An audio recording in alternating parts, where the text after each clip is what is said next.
Broadway here in Brooklyn. We're at the Living Gallery.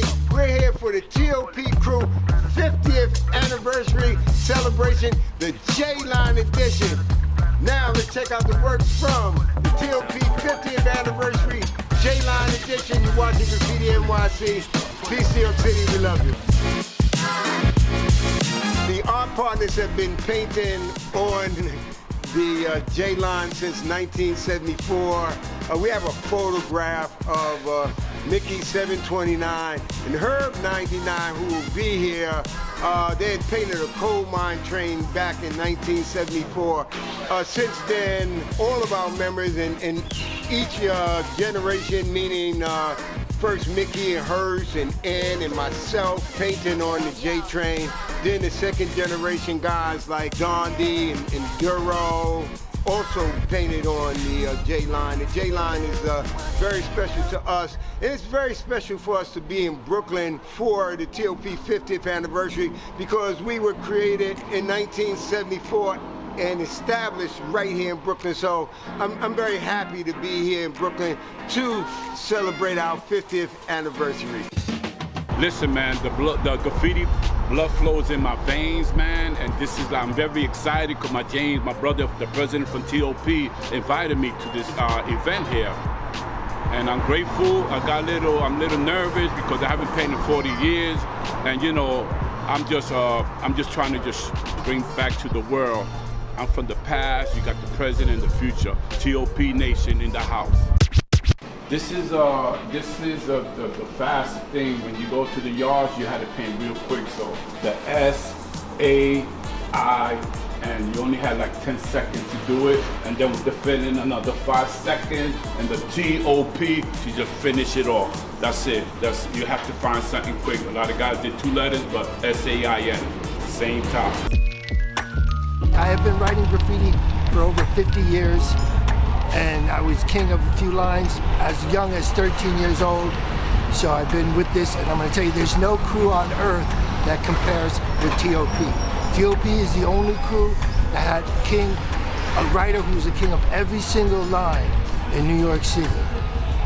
And no other crew ever achieved that. The 3 Yard Boys had kings in their crew on every line, but they didn't have anybody who was king of every line. People don't realize how important the top crew was. And they were the ones that really brought out the throw up. And now if you look, everything is a throw up everywhere you go. But it was really the top crew and Comet and people like that that brought all that stuff out. When I first started hitting trains, I didn't know any writers. But I knew how to steal spray paint, and I knew how to, I was only 13, and I knew how to get to the layup and get in and out of the layup. And I was very good at stealing spray paint, and I lived a block away from the layup so I could sneak out of my house at night and go to the layup all the time. Oh, hands down, I'm honored. You know, that's my history, and I get to be a part of my history along with good artists that paved the way for graffiti artists like myself. So yeah, I'm happy with that. I feel good about that. My artwork takes different turns. It could go from being hot pink to being browns. It could go from trees to people. So I basically draw how I'm feeling at that moment. So I'll get it out in a sketch or whatever. I might have to come back and play with it a little bit more. But for the most part, my artwork depicts on how I feel at the moment. And sometimes I have down days, so I have more bright colors to bring my spirits up. It's all about how I feel. There's no definition. There's no one style. There's no one concept. Whatever emotions or whatever bullshit that I'm going through or whatever happy that I'm going through, that's what comes out on the canvas. I'm actually older compared to a lot of like new writers and things that are starting out. You know, you normally start at a younger age, but I've been like in tune with graffiti since I was younger. You know what I mean? But like, you know how it goes with each generation. The things they grow up doing is different. You know, like a lot of y'all guys grew up doing graffiti, and it was a thing that everybody did. So it's not weird that somebody does it. You get what I'm saying? But more so, my generation is a newer generation where it's like we didn't know how that culture was. You get what I'm saying? But the older people around me did graffiti, so it was always a part of my life.